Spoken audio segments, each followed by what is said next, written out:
Today, we're super excited. We are interviewing Benson. He's an entrepreneur and the CEO of Elite CEOs, which is a $50 million company. Wow. Who's helped 15,000 plus business owners at the age of 28. With currently a team of 90 plus employees, Benson balances growing a company, being a husband, am I right? Yeah, yeah. And motivating others, myself included. Actually, side note, Benson, Kaylee, and myself all went to school together. So we've known Benson for well over 10 plus years, but it's definitely been some time since we've been able to connect and get in contact. So we're really excited that he's here with us today to talk about all things entrepreneurship. Yeah. Thanks for having me, y'all. You're so We're welcome. yeah, we're so excited. Not that this like means anything to you, but from Friendswood High School, we are so freaking proud of you and we are so happy to have you here. Like I'm like just seeing you come on and like, yes, Vincent, I'm so freaking proud of you. Anyway, side note. All right, let's go, Grace. We were talking earlier about some of the memories that we had of each other. And it's funny because I distinctly remember sitting behind you in one of our classes. I don't know which one. And I remember you just always being someone, you were a great listener and you gave really good advice. And so it's really cool to see that translate into what you're doing now in your professional day-to-day job. So I've been stalking your content and you've been creating really motivational content for people. So in addition to obviously helping people in your job, you're doing this online, and that just caught my attention. I was like, wow, like I have to hear more. So I'm curious, have you always been this kind of motivated and disciplined person? Um, I don't know if like I would say like I'm like motivated is the right word. I think like what a lot of people get mixed up with at times is like they confuse motivation. Motivation is kind of like a fleeting aspect. You like, you get real hyped and then it's like, okay, well, like what did I actually do? That's why I'm a bigger fan of actually like forming habits, because habits, no matter what, at the end of the day, no matter how bad you feel, it's like you still do it, right? So like, for example, I still wake up in the morning and go to the gym at 4 or 5 a.m. every day. Whether I feel good or not, I just go because I know it's like I have to do it. So I've kind of taken that same approach in like everything I've done, from playing college football to being a missionary to, running a business.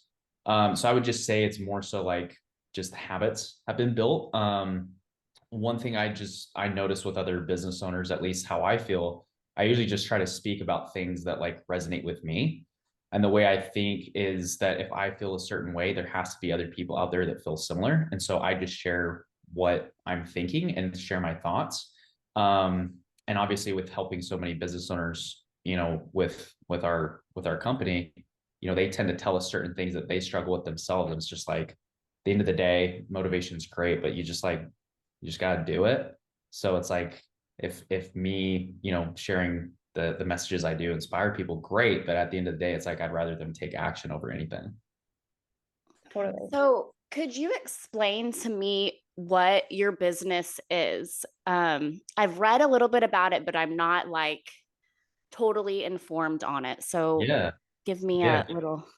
Yeah. So Elite CEO is our company. We basically help business owners scale their businesses online. So whether they're at the beginning stages of just trying to start their business from the ground up to, scaling and, getting in a player type team for standard operation procedures and, obviously scaling to, 7 figures plus.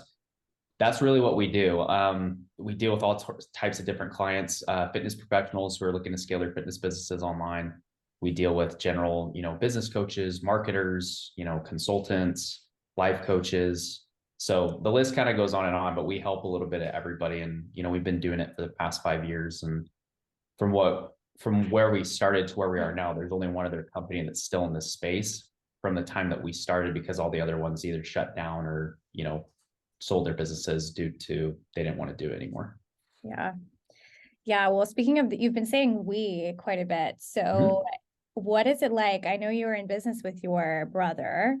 I am super curious of what that dynamic is like. First of all, to build a business with a family member and to run it side by side. Would you share a little bit about that experience? Yeah, of course. Absolutely. So I think Grace, like, I don't know if Kaylee ever met Tanner in high school, but I think Grace, you met Tanner and Yeah. had some interactions with him. Mhm. Our younger brother, who he was a freshman when I was a senior. Gentry, he actually runs his own sales division.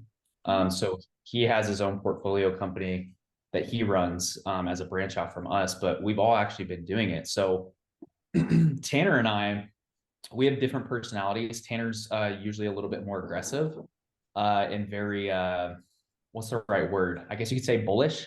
He's more of a dominating personality, where me myself, I'm a little bit more laid back and relaxed and calm and collected, and that's kind of served us well. We kind of feed off of the separate energy. But we've just been through a lot. We did door-to-door sales together when I was going to school up in BYU. He was close by, and so we trained all the time together. And so just going through a lot of things, I think like you and Kaylee will probably resonate with this a lot because you guys are really close. When you go through similar things together, you build some of the strongest relationships and some of the strongest bonds through the hardest times, right? And a lot of the times before we ever even started the business, there were times where, we were thinking about like, oh, like, let's just go back to school, right? Or like, let's go get a 9 to 5. And really, I think like once we did door-to-door sales and we realized, hey, we can sell things that people don't even really want, it gave us the confidence to go all in. And, since day one, I've been here since the beginning, with my brother. And so for me, the way I look at it is the thing that motivates me and drives me is being dependable to my family. Like that's my number one driving factor in life is I want to be dependable to not only my brothers in business, but my family, right? My wife, my mom and dad, my brothers and sisters. So I'm like, why not do it with my siblings? Because like we have the ultimate trust and we've been through so much together. So that's just my take on it. Totally. I think we can relate to that, obviously, because Kaylee and I feel very similar in having that kind of trust and relationship and being able to be brutally honest and having the yin and yang personalities really like help you flourish in what you're doing. So yeah, I just imagine there are times where you're like wanting to kill each other, but like there's so much love there that it always like smooths out because family is family. And I don't know anyone that like doesn't want to kill their family sometimes. Maybe it's just me. Okay. So I have a question. Yeah. So growing up, like, were y'all all super close? Like early in your childhood, was it just always that like tight family, like together on the weekends, or did y'all kind of grow into this relationship? Yeah, I think that's a really good question to ask because, like, we obviously, grew up in a family of seven. We grew up in an LDS household. I don't think we were extremely like, I wouldn't say I was really close, like crazy close, like, oh my gosh, like we have to do everything as much with Gentry as I was with Tanner. I was definitely closer with Tanner. But I think over time, what I kind of noticed is we kind of like, we kind of like went our own ways and then we kind of found our way back. Yeah. So to kind of answer that question in deeper, I think like from an early age, we were always like just kind of taught to like go out, work hard and do all that stuff. And naturally kind of where, life took us, we all went in a little bit of different directions. And then we came even now, like our younger brother, he'll probably say like we aren't very close, but I would say I feel like I have a good relationship with both my brothers, even though like we might not be like crazy tight. I sometimes forget that they're my brothers, right? Because we kind of treat it as business first and then family stuff and relationship stuff second.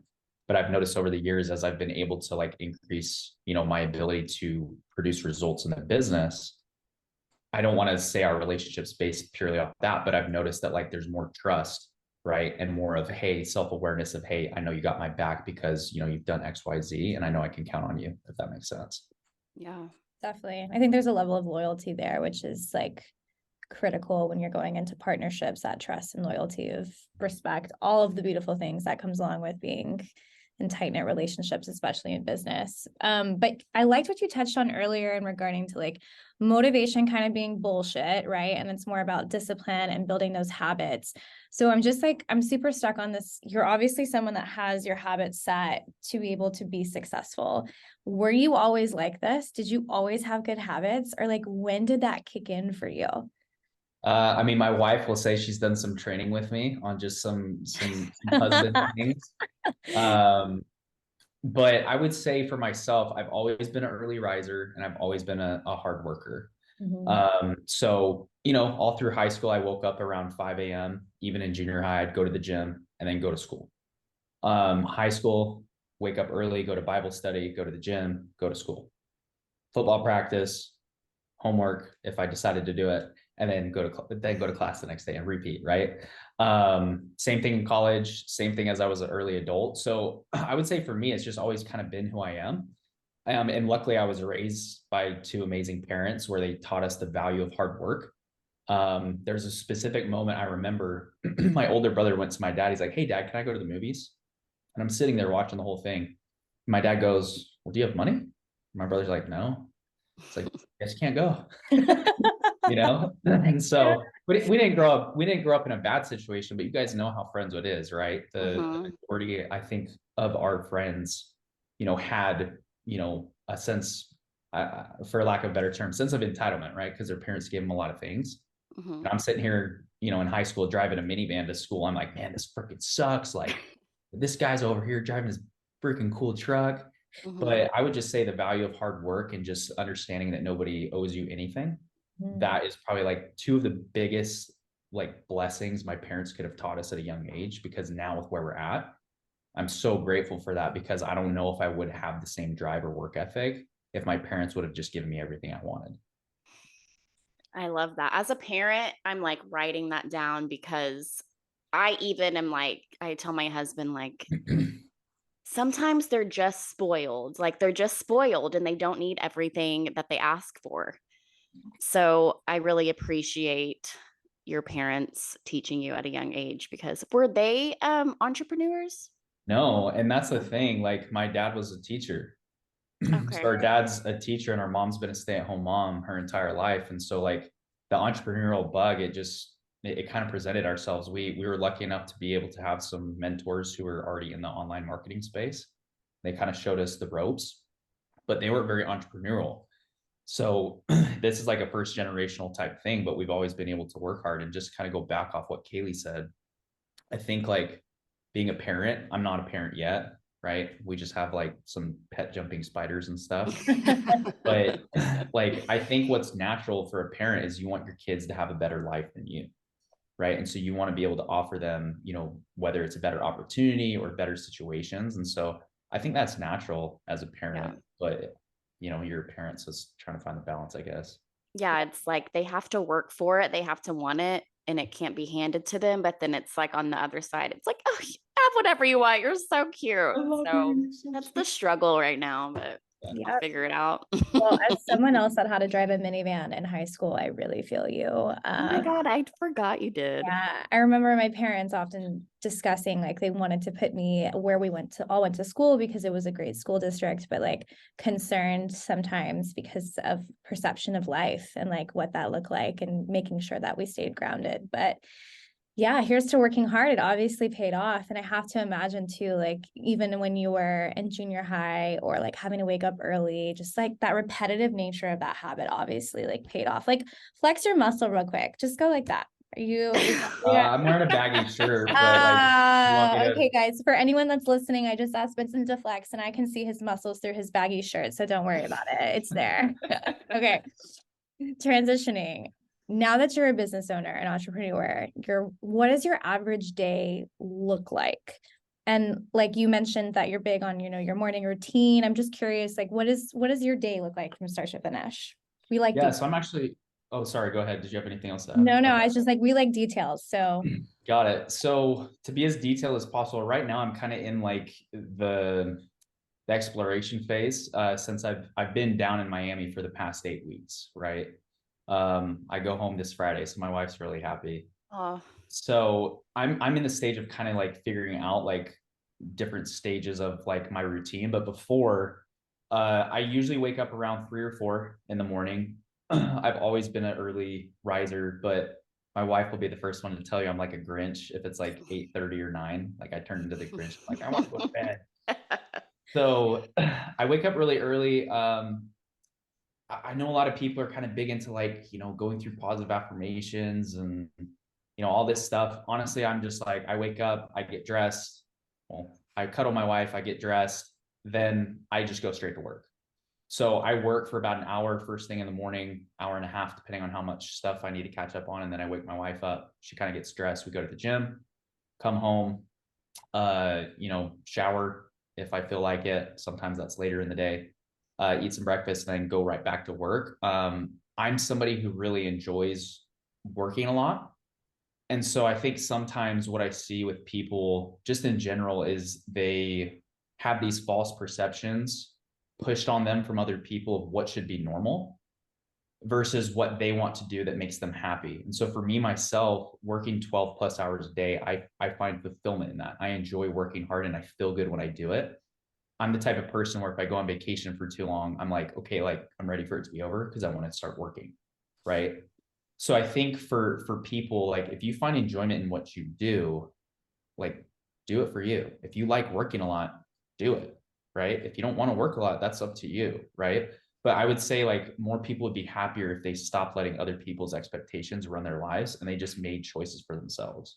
But that's just a little bit of my routine. You guys, does that cover what you were after? Totally covers it. And I think you actually hit on a really interesting note because I wanted to follow up with a question about balance. And so for someone that enjoys working a lot, like right now you're in Miami and so you're away from your wife and like just all that transition, what does balance look like to you? And maybe that is like working 12 hours and making sure you get like 4 hours of sleep. Like, I'm just Yeah. curious, how do you take care of you as someone that really enjoys work?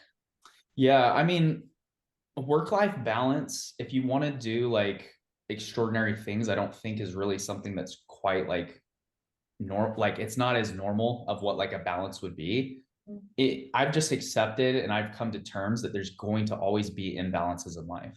Mm-hmm. Right. So for example, right now I've been away from my wife for 8 weeks and it's been kind of hard, right? It's been a little bit different for us. But at the same time, it's like it's just right now. It's like, hey, there's an imbalance and we're doing it because of X. And so I think if you're able to understand that there's just going to be imbalances in life at times, and that's just part of the game, and you don't set these false expectations of what reality should be, Mm-hmm. life is a lot better. But for me personally, I whether you're a business owner or not, I think it's important that you take at least half a day or one day to physically recharge so that you can serve others or fulfill your responsibilities in whatever you're doing, whether you're a mom, you work a 9 to 5 or you're an entrepreneur. I've just found that when I'm able to recharge and focus on things that I like to do, I'm a homebody. So like just spending time with my wife, it could be whatever, but I feel really good and I feel like I can serve people better. I can serve our team and I can be more creative and just be a better, boss slash CEO. So yeah, that's my take on it. Totally. I love that perspective. That just like resonated with me of like, okay, not everything has to be balanced every single day. Like you can give more to your, career or your family one day and then switch the next day. So that was my little tidbit I got from Yeah, that. I really Thank you like for that. the quote that goes, you can have it all, you just can't have it all at once. And so Yeah, having to like kind of pivot I and like decide that. what gives you the most attention. I'm curious, you mentioned that when you wake up as an early riser, like you're straight to the computer, you're able to just like start work. When are you your most like mentally clearest? When does work feel most natural to you during the day? Usually between the hours between 4 to around, like I'd say between the hours of 4 to probably 12, I'm the most productive. And I would say probably within the first like 3, 4 hours of my day, I probably, I say this, but it's hard to compare, but I probably get more work done in that 4 hour window than what most people usually do in probably an 8 hour window. Oh my God, I Just, believe it. just because I Yeah. feel so clear and nobody's really awake at that time besides our team. So I don't get bothered as much. And so Yeah. I can basically knock off any task that I need to get done. Okay. So Kaylee also wakes up at the ass crack of dawn. I am like trying my hardest to get there. Do you have any advice for someone that wants to become an early morning riser, but like is not there quite yet? Don't say just do it because I was literally going to say, I just do can't it. hear it. I can't hear Yeah. So I mean, other than just doing it, it's funny. So my youngest brother, he struggles really hard with waking up early in the morning. He's Pacific time too. And so it's like, when it's 6 his time, it's 9 Eastern Standard. They're like, let's go. Yeah. So I mean, when I'm back home though, I'm Mountain Standard, so it's a similar time zone. I would say the best thing you can do if you're trying to wake up early is go to bed earlier, Mhm. just as that. And like it's kind of there's some mornings, and I'm sure Kaylee, you feel the same way. Like I wake up and I'm like, I want to go back to sleep, but I just like force myself to get up. And as I start moving, I feel good. So I would Yeah. just like go to bed earlier. And I also think it's the thing in your mind where it's like, yes, I could sleep in, but I'm not going to feel good during, like, I know that this is my time to like get my workout done or to get my work done. And if I don't get that time done, then my day isn't going to be as good as it could be. So like just wake up. That's my Totally.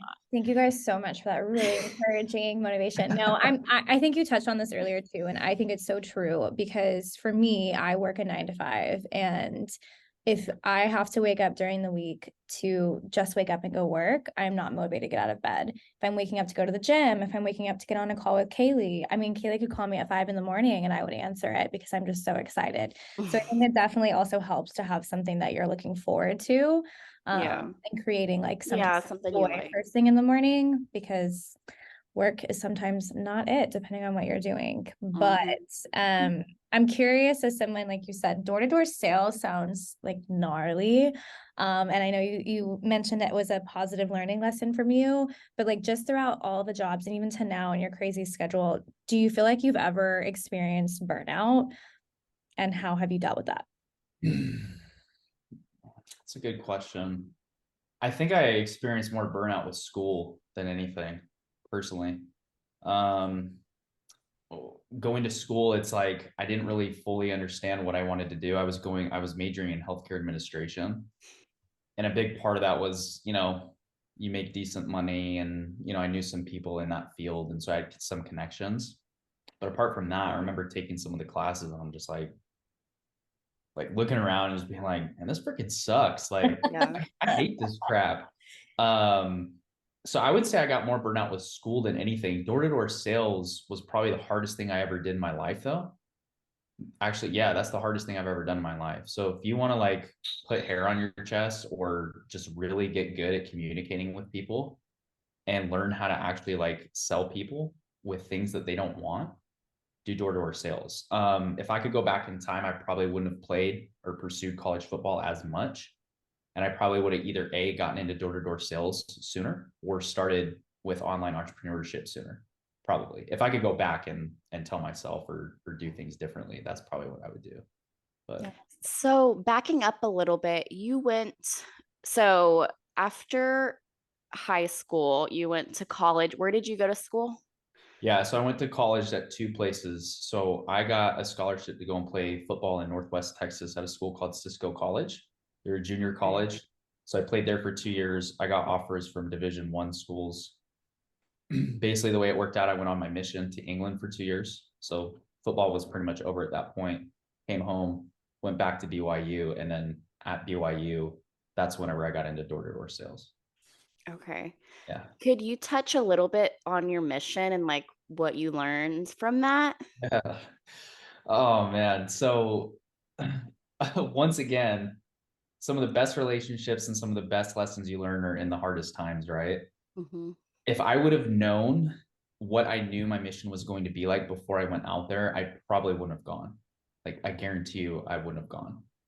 Um, my mission was obviously an amazing experience, but I remember the first 3 months of my life out there in England, I was counting down the hours from the moment we left our flat or our apartment to the time we got home. I'd be like, oh, okay, like 5 more hours. It was miserable, man. But after that, I just remember I was thinking one day as I was studying, I was like, dude, you're all the way in this country that's, thousands of miles away from home. You've made this commitment. You've paid to be here. So like what do you have to lose? And I was like, like nothing. So then I actually just started being myself. And so part of being a missionary, you talk to people, right? So you go knock on doors, you talk to people in the streets. And I just started being myself. So I started, having fun with conversations, started being personable, and I kind of forgot about myself and I went to work. And I've noticed that whenever you're serving other people and you're doing things other than just for yourself, like you're usually happier, right?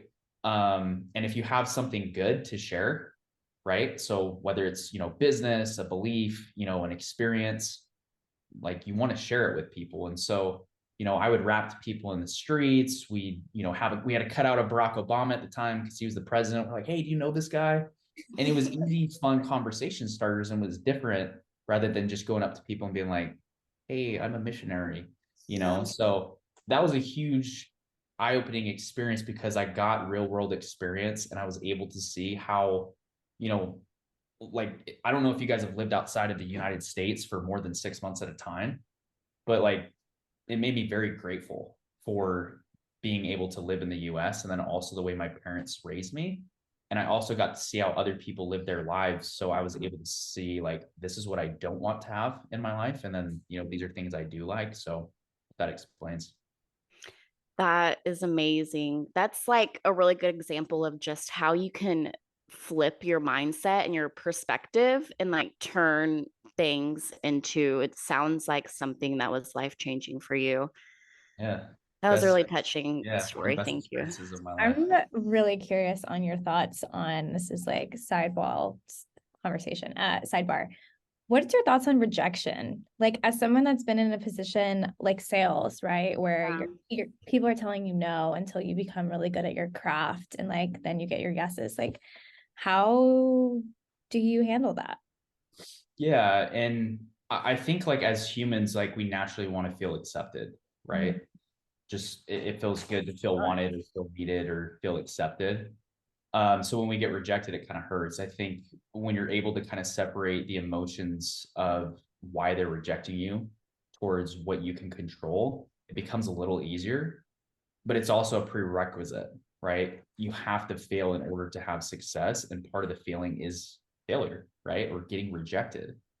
But that's also how you learn. I've also noticed that when I mess up the most, even now, when I mess up, it's like I learn more from my mistakes than I do from like whenever I do something right.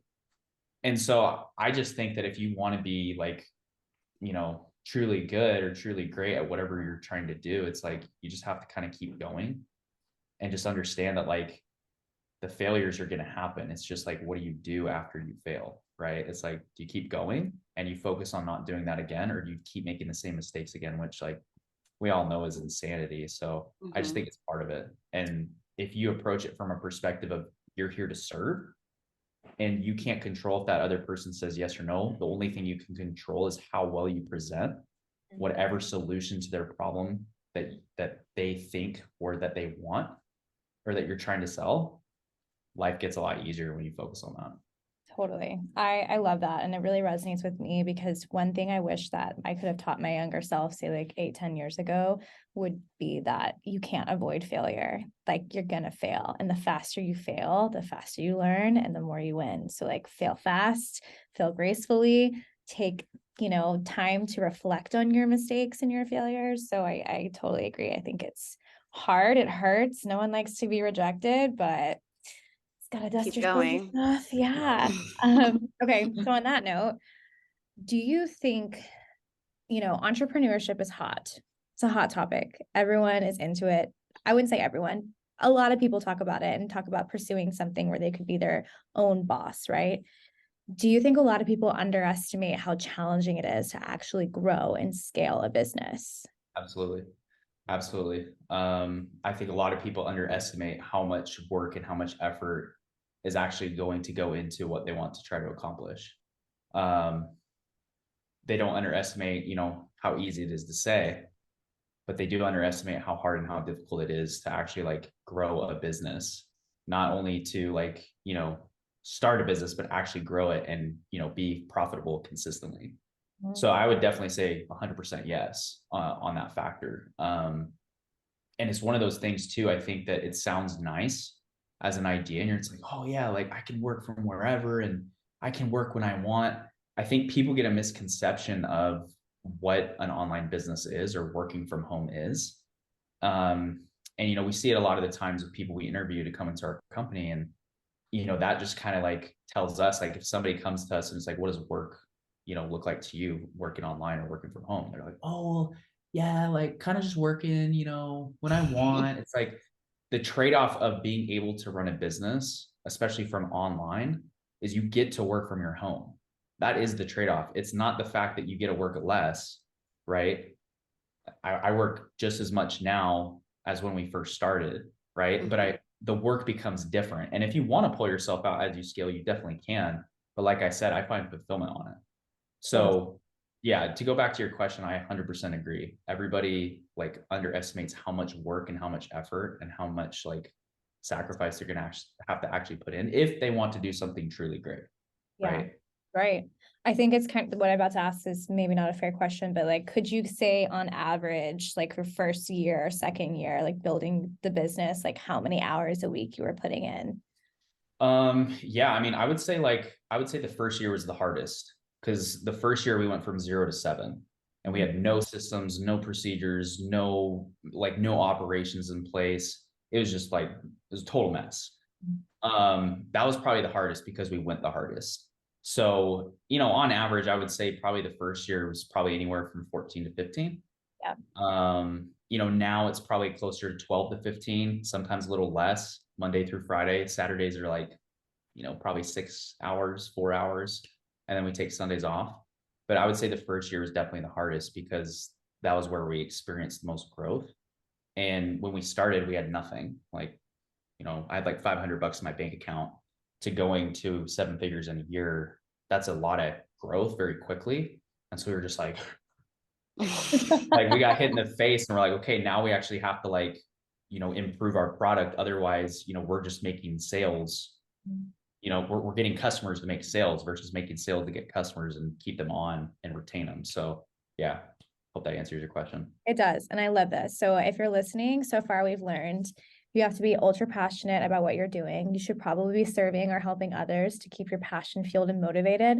And if you're not willing to put in a 15-hour day, then you need to get out, get to your 9 to 5. I'm just kidding. You can obviously like you can still see results not putting Yeah. as much time, right? So like No, I agree. And I'm making light of it. I think that, you've shown that you've put in the effort to be able to grow as fast and as you guys have and had to make such a successful, business and products where people are seeing the results. And I think that's awesome. Um, I would, Oh, sorry, sorry. Kaylee, go ahead. No, I was just going to ask what was because you seem like you're really passionate about helping people build their own, you know, business and baby.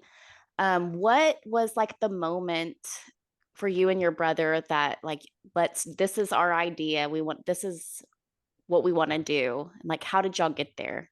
Yeah, really good question. So we actually didn't start out by doing like business coaching or Okay. online business consulting. We actually started with fitness, right? So we started with something that we were confident in, we'd been doing our whole lives, and that we felt like we could help get people results just because of what we had been able to do in the gym and with our physique. So we actually started off doing fitness. And we helped so many people and it was working so well for us. We actually had other individuals come up and talk to us and they're like, hey, like, will you teach us how to do that for our fitness business? Right. And like, Okay. at the time, Tanner was like, well, I mean, no, like go away. And then we had so many people ask us that we were just like, okay, cool. And that just seemed like a natural progression. Where if we could go back now, we've had conversations, we wouldn't have ever done that. We would have stayed in the fitness scene, just because it's a bigger market. Yeah. But that's just kind of how it naturally formulated. 5 years ago, if you would have said like, hey, Benson, you'd be sitting on this call with you guys talking about, your company, I would be like, what? Like, no. So that's kind of how it formulated. It just happened like very naturally, and organically. It wasn't ever like, I was just, we had people ask us to do it and we're like, okay, cool. That seems like a natural progression. Amazing. Because I don't think I've came across another company that does what y'all do. They're out there. You may just not see them as much, but they're Yeah. definitely out there. Yeah. A lot of them are newer into the scene. Like I said, there's only one other company that's been around as long as us, but a lot of Yeah. them are like a little bit newer. Yeah. I really enjoyed, I was reading an article that you were in, and you had a quote in there where you said, most businesses don't create the right values in their company and allow subpar efforts from their employees. I would love to know what your company's values are. And then how do you ask and encourage your 90 plus employees to give their full effort every day? Yeah, absolutely. So our company core values, number one is competitive greatness. So we like to look for people who are willing to do more than, what's required. Are you somebody who's going to come in and has to be, babysat or have their, have somebody look over their shoulder all day? Or are you going to, go to work and then do more than what the job description requires, right? So competitive greatness, we value proactive mentalities as well. So are you somebody who sits around being, waiting, being told what to do, or are you actually going to go out and try to solve the problem yourself? It's okay to ask questions. Like, we don't want to like dissuade people from asking questions, but it's like, can you go out and solve the problem first yourself, or did you try, right? Because if you just come and it's like, oh, like, Benson, or, I don't know what to do. It's like, well, did you try something? Well, no. It's like, come on, So you annoying. know? So Yeah, annoying. it's like, we're not paying you to push buttons, we're paying you for your brain. Yeah. So the last one is basically just integrity. So we value people to do the right thing, even when it might be hard. So, for example, let's say somebody, made a mistake, with a billing aspect, right? Just owning that fact, letting us know like, hey, I messed up, etc. Those are really our big core values. And so those are big things when we're on interviews with people, that if they don't recognize, or if they don't vibe with those, that's obviously immediate, red flag for us. Mm-hmm. And if they do come into our company and a lot of it's been lip service, they weed themselves out very, very quickly, to the point where, they kind of, they exit the company themselves for the fact that they aren't, living up to the expectations that they said they could fulfill. And I see a lot of times, a lot of people, like I've said in the past, they try to, oh, this person's here, so, oh, that I really like them, let's just like, lower it. That's not really the way that you should be able to run a company. If you want it to be really successful, it's, here's the company values, and you need to raise other people's values to yours. And it took us a little while to figure that out, but over time, it's like, this is what we find effective in our company. If you don't like it, that's fine, you don't have to work here. But that's just what's worked well for us. Yeah, no, that makes sense. I like competitive greatness. I'm gonna go around and chat my colleagues tomorrow. I expect you to show up with your competitive greatness. If they don't, Great. slap them. Bye, get on out of here. Okay, so as someone who is highly successful running your own company, you're only 28 years old, like that just still blows my brain. Have you ever had an experience of imposter syndrome, and how have you kind of worked through that? Or are you just like, really self-assured and confident in yourself throughout this journey? Yeah, I mean, I think it's natural to feel insufficient, or feel unconfident, or feel like you're inadequate in being able to fulfill something new you try. I felt that way when I started college football. Felt that way when I went on my mission. I felt that way when I did door-to-door sales. Felt that way when we first started. I felt that way multiple times. And so what I think entrepreneurship really is like, it's just this round circle. You start something new, you have no skill, right? You lack confidence. You work on that skill, you build confidence, and then it's just this repeating cycle. And so for an entrepreneur, I just think it's a lifetime commitment to becoming better. And personally, I think like, when you start out, it's like you have to realize like everybody starts somewhere. So for me, it's like, what makes an expert? Well, have you done it at least once yourself? Right? If you've done it yourself, then that's enough proof in the pudding to try and go help others. Two, right? This kind of starts coming with the territory, but like, do you have like a proven method? Right? So have you helped others or a couple other people where it's consistently enough gotten results, whether it's for yourself or for other people? And then three, like I said, it's like, you just have to realize like, you got to start somewhere. Like Michael Jordan was a beginner once too. And so I do think it's a real thing, but I think some people get so caught up in the loop of, oh my gosh, like I don't have any experience, I don't have any confidence, I can't do this.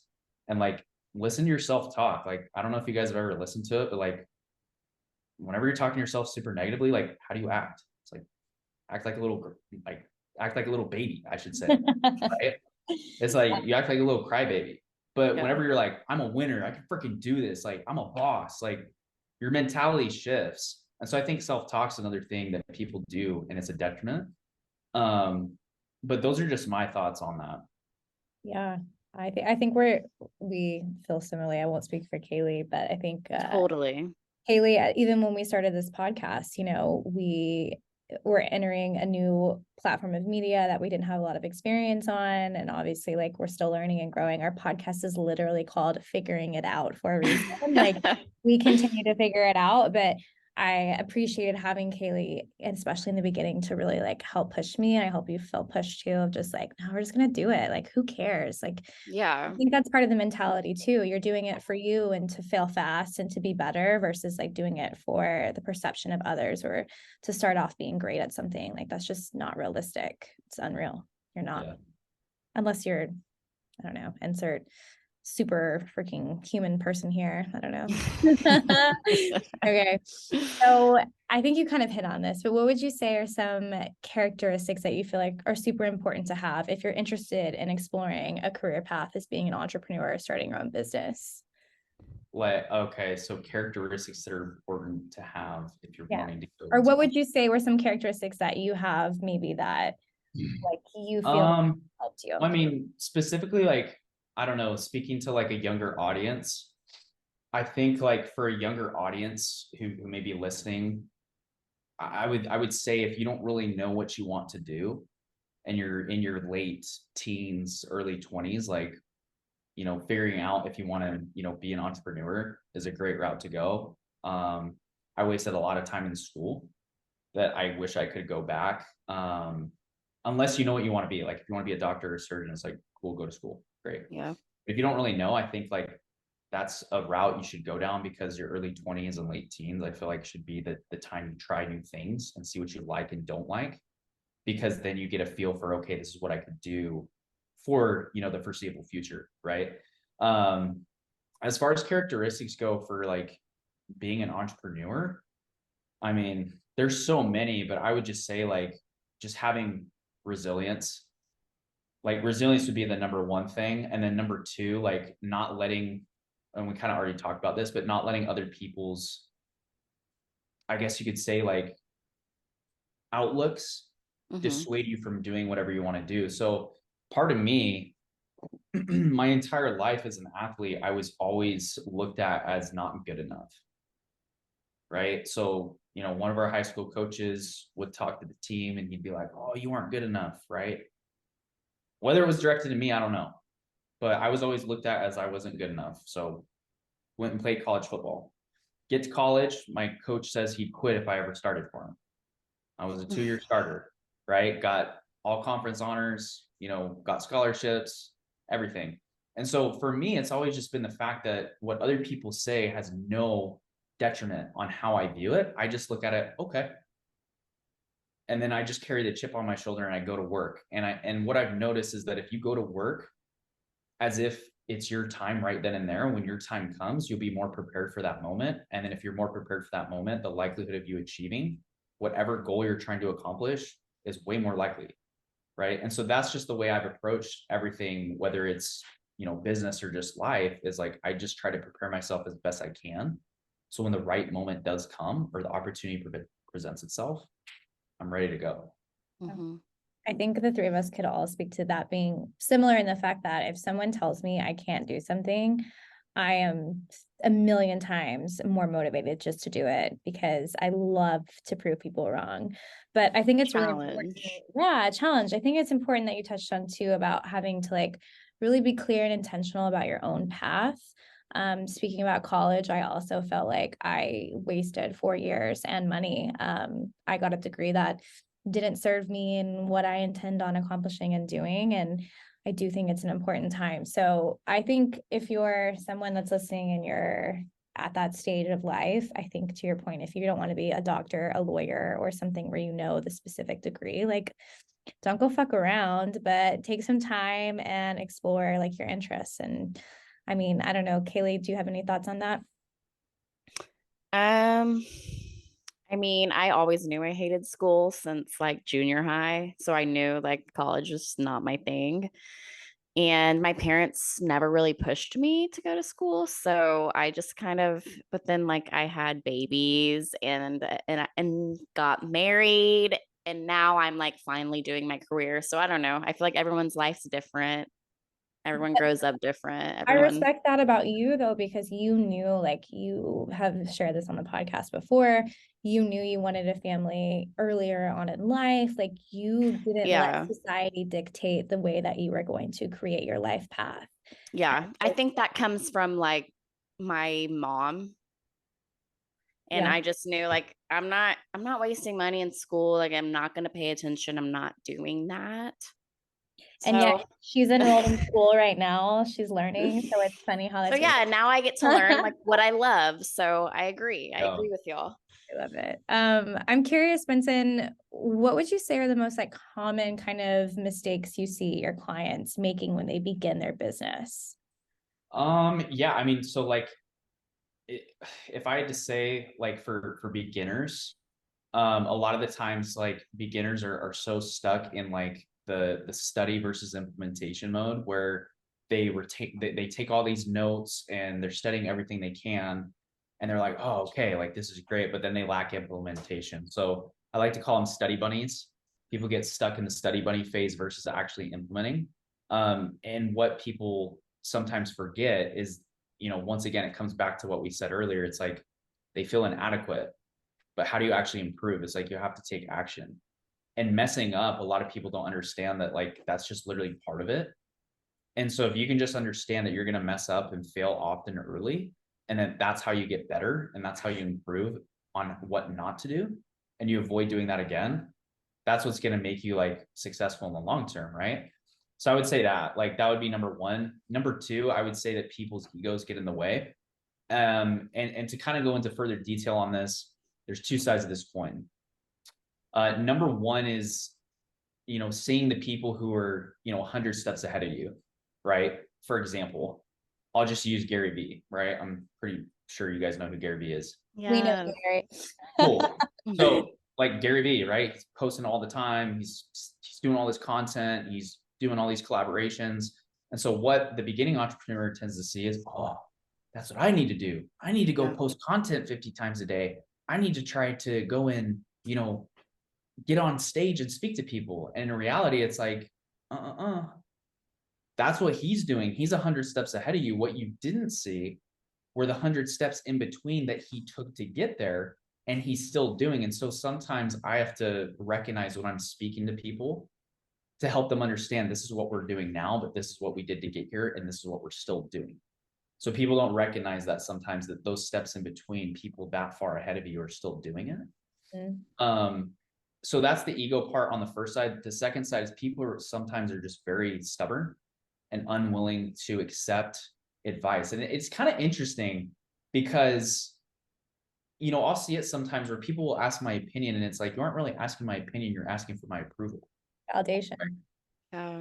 And in reality, it's like, if there's somebody ahead of you and they're making more money than you, or they're further ahead of you in a career, whether they've been doing it longer than you, or they're younger, or they're older, they know more than you. Mm-hmm. And so you need to be humble enough to be able to actually accept that, okay, this person's ahead of me for a reason. They know more than I do. And I need to learn what they're doing, or what they're doing more efficiently that I'm not, right? That would be the second thing. The third thing I would just say is like, it just comes down to actual like feedback loops. So when entrepreneurs start, right? It's like, oh, I did it, but it didn't work. It's like, okay, but like, what have you tried to dissect to see how you can get better? So, for goal setting, for example, I'm a big fan of setting goals, but reverse engineering the goals, right? So if I want to hit, for example, $1 million in a year, it's like, okay, what do I need to do per month? What do I need to do per week? What do I need to do every day? How many calls do I need to have? How many people do I need to speak to? Like it gets a lot easier, and then you're able to pick and choose. Okay, this is where I'm falling. This is where the numbers don't line up, and adjust. Most people try something one time. They're like, oh yeah, it didn't work. It's like, well, yeah, if I would only ever dated one girl and she didn't like me, it's like, yeah, I'd probably be dating guys, right? It's like, oh, all girls suck. It's like, that's not really the case, right? Yeah. So you just have to continue to go out there and be willing to actually see what you can improve as an individual and look at the actual data and the numbers. Mm-hmm. So I hope that makes sense. Those are big three though that I see. No, it did. I definitely took some notes on that one because Thank you for that.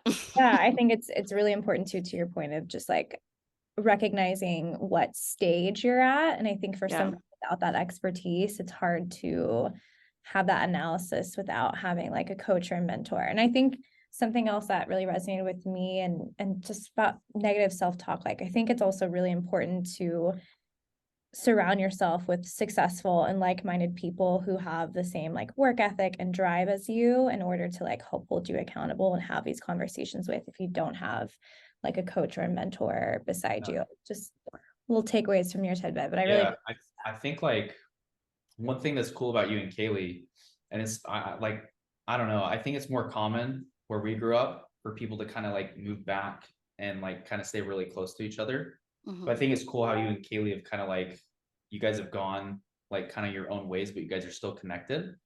Yeah.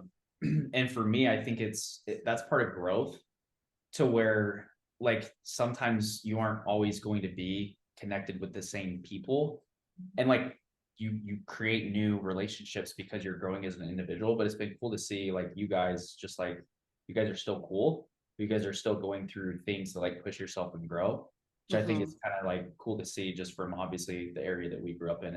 I don't feel like it's as common to see that. Thank you.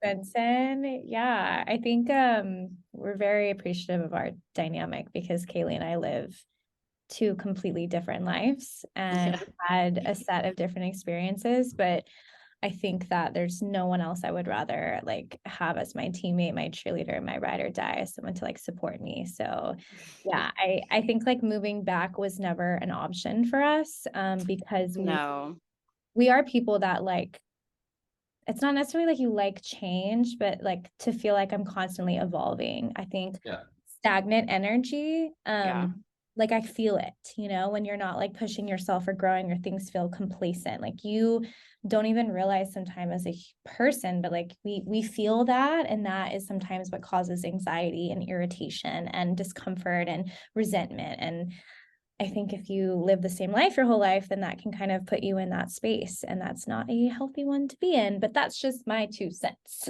Yeah. I would love to know what you think success looks like to you and your definition. What is success? My definition of success from my viewpoint. Yeah, I mean, I think it just goes back to what we were talking about. I think it just goes like success comes down to, as an individual, like what do you truly want? Like, what do you truly want? So for me, like my biggest motivation as I go back to it is like, I want to be dependable to my family. So obviously my brothers, because I'm in business with them, I want them to always know that they have their backs watched over by me. And then two, like my wife, right? Obviously my other family, but those are the key ones, right? That I deal with every single day of my life. So that right there in itself, being dependable for my family, it's not just like having their backs or making my wife know she's dependable, but it's also being able to provide, in a sense, to the future family that I want to create and the future life that I want to be able to, you know, have with my wife. And money isn't everything, right? Like money isn't everything, but it kind of is, right? Because let's say, for example, your lifelong dream is to go and build houses out in Africa, right? Or schools. You need money to do that. If you want to travel, you need money, right? Or if you want to, you know, donate to charities, you need money. And so for me, I look at it as a sense of I'm able to help other people. I can make money while I do it. And then I can create I can create amazing experiences and do things that I want to do to bless other people's lives because I have that. Right. But I would say that that's what success is to me, is the dependability and then being able to actually do things greater than myself with the means that I've been able to make through my efforts in the business. I love that. That's beautiful. I feel like, Benson, you're such an intentional person. Yeah. It's so beautiful to hear you speak to that, because it shows like not only through what you're voicing, like what you want, but obviously your actions too. And I'm telling you guys, for everyone listening, like Benson was a great listener and a great advice giver as a freaking child. And it's so cool to have a 180 experience or 10 years plus later and be having this conversation and you really showing up as your authentic self. I think it's freaking awesome. I think it was Mr. Estrada's Spanish class 101. Oh my God, I forgot about him. Yeah. I failed him. Trash basketball. Hola. Yeah. That's awesome. Well, I would love for you to take a second and just tell our audience about your services. Where can they find you? I know they're going to be eager to like look you up and get your advice and opinions. Yeah. So obviously, like first off and foremost, you could go to our website, elitecos.com. So, we obviously help individuals scale their businesses, whether they're starting out brand new or they're looking to scale, by getting 18 players and, getting SOPs in place. You can follow me on Instagram. It's just my first name and last name, Benson Chittister. But those are really the best ways to get in contact with Elite CEOs as a company or myself. So, yeah. We will link all of this information in our notes so that you can Yes. easily go track him down. And last but not least, if you could leave our audience with your favorite piece of advice or your favorite intention you set, what would that be? Yeah, man, I've noticed that like my advice changes, right? As I get a little older in different phases of life I'm in. Mhm. One piece of advice, I would just say like for anybody who's listening, the one piece of advice I would say to you is it's nothing crazy, but I would just say like conversion or how does it go? Yeah, immersion equals conversion, right? So I would just say for those of you listening, if you're somebody who's in something right now and you're 1 foot in, 1 foot out, and you have a goal to make that one thing your all, like just go all in. Like every time in my life I've gone all in on something and I've put both feet on the side of the line versus 1 foot in, 1 foot out, I've been immensely more committed to the cause and I've been able to see way better results. So immerse yourself in whatever it is you're trying to do, and you'll find that you'll be converted a lot more effectively to what you're trying to do long term, not only because whatever you might be doing is helping other people, right? But it's also internally helping you become a better version of yourself. So immersion equals conversion. Commit. I love that. I love it Me so much. too. Thank you, Me too. Benson. Thank you for literally answering my message, for coming on and spending this hour with us. I really I feel like your viewpoint is incredibly valuable. You are someone that has not only talked it or spoken into existence, you did put in the work and you have that wisdom. And we really appreciate you sharing it with our audience. Yeah. Thanks for inviting me, y'all. It's been good. Yes. We have to keep in touch because you like just inspired me in this hour. I'm like, okay, what do I need to do now? Time to go do it now. Yeah. Time to go do it. I know. That's why I'm like, I think I'm a study bunny. Is that what you called them? Yeah, study buddies. Yeah. We'll talk about it. All right, guys. Thank you guys so much for tuning in. We appreciate it. And we'll see you on next week's episode. Bye. Bye.